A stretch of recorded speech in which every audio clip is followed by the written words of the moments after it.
Brittany Maynard's 30th birthday is 5 weeks away. She is not planning to see it.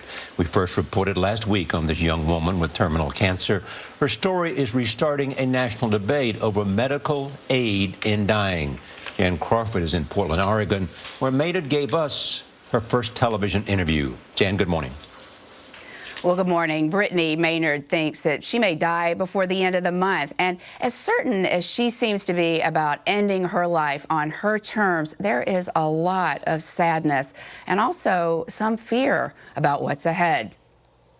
I don't want to die.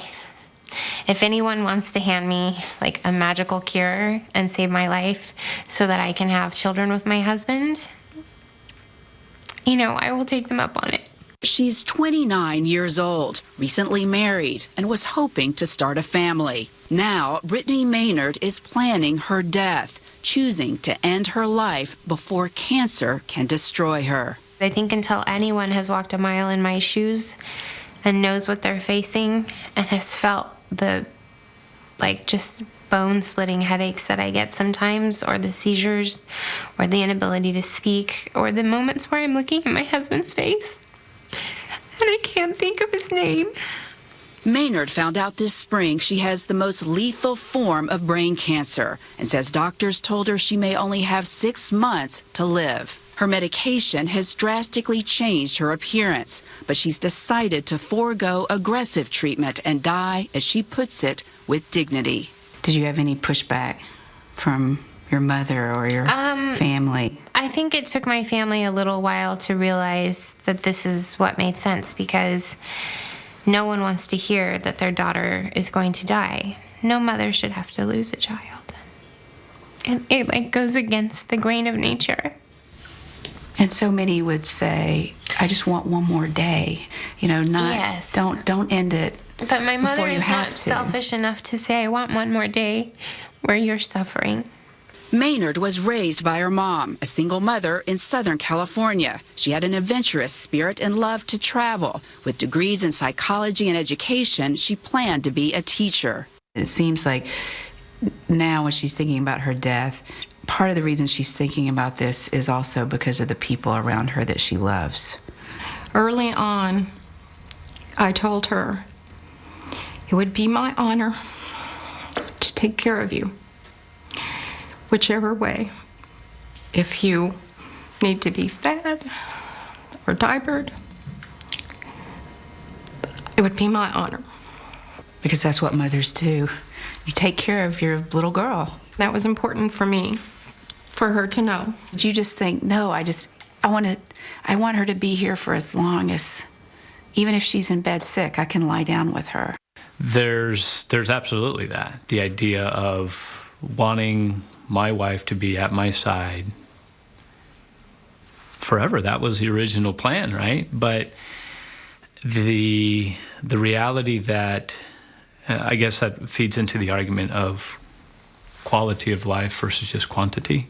Maynard said she's choosing quality. After her diagnosis, she moved to Portland, Oregon, one of 5 states where it's legal for doctors to help terminally ill patients take their own lives. She decided to partner with the leading organization that's pushing other states to change their laws. I know that it's there when I need it. She even talked about plans for a specific day to end her life, November 1st, 6 days after her husband's birthday. So November 1st became kind of a date for me to almost make it to. It was a goal. Yeah.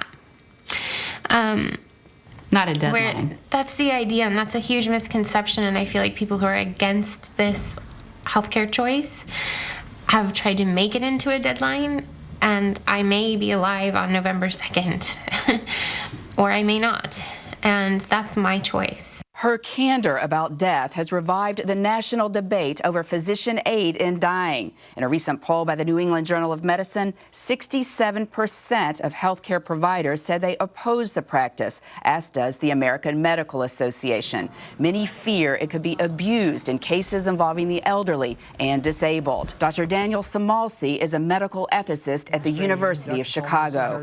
If I were her doctor, I would certainly try to talk her out of it. I would try to tell her what the opportunities are for her to live to the fullest possible extent that she can, even while she's dying. But Maynard says it should be her choice how and when to die. So to the people who would say, well, you're choosing to end your life, that's suicide, you would say, no, No, it's cancer is ending my life.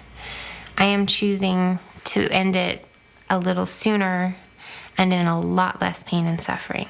Do you ever just feel like angry? I have at points. I have less of that now.